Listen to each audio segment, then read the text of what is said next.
Biz yolumuzu birinci Şəhidlər Xiyabanına saldıq. Ağdamın birinci Şəhidlər Xiyabanı bura olmuşdu. Erməni işğalından sonra buradakı qəbirlər dağıdılmışdı. Lakin hal-hazırda isə bu qəbirlər bərpa olunub, Şəhidlər Xiyabanı salınıb.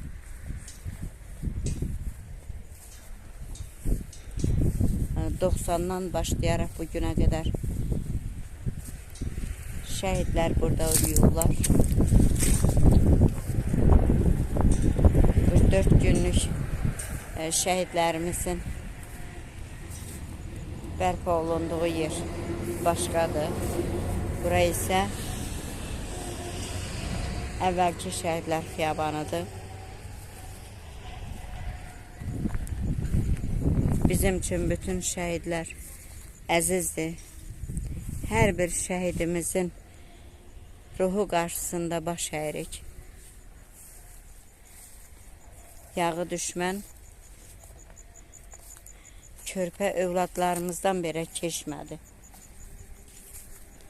Körpə övladın günahı nə idi? Günahsız körpələrə belə əl qaldıran yağı düşməni heç vaxt bağışlamaq olmaz.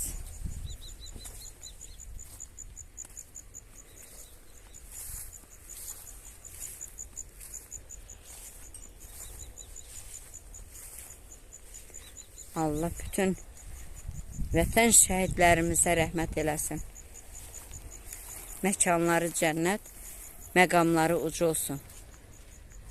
Bəli, biz də bir ictimaiyyətçi kimi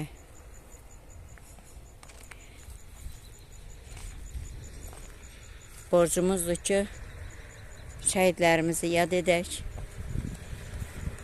Onların hər zaman ziyarətində olaq, tədbirlərində olaq. Unutmayaq, unutturmağa imkan verməyək.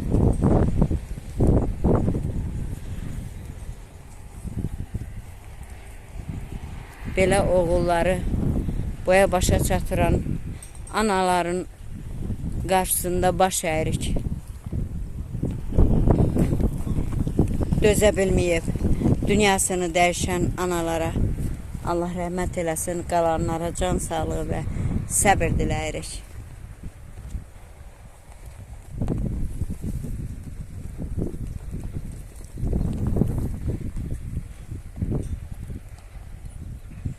Bura Ağdamın Qaraca adlanan qəbirstanlığıdır və salınan Şəhidlər Xiyabanıdır.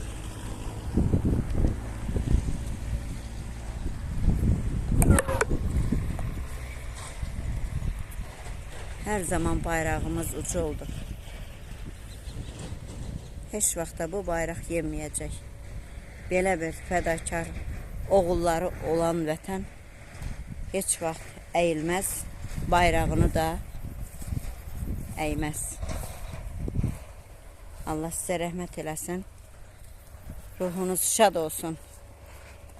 Torpaqlarımız qayıdıb, biz sizi ziyarət edə bilirik. Nə düşmənlərimizin bizə vurduğu bu zərbələri unutmayacağıq, nə də sizin göstərdiyiniz igidlikləri unutmayacağıq.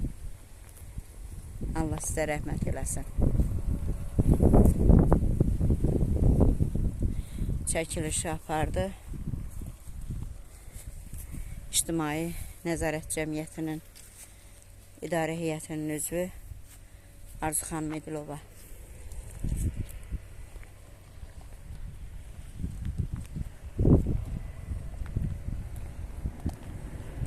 Milli qəhrəmanımız Allahverdi Bağırov 92-ci ildə dünyasını dəyişib şəhid olub. Qarşınızda baş əyirik.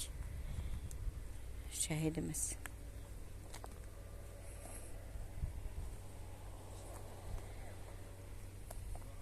Sizin xatirəniz hər zaman bizim üçün müqəddəsdir.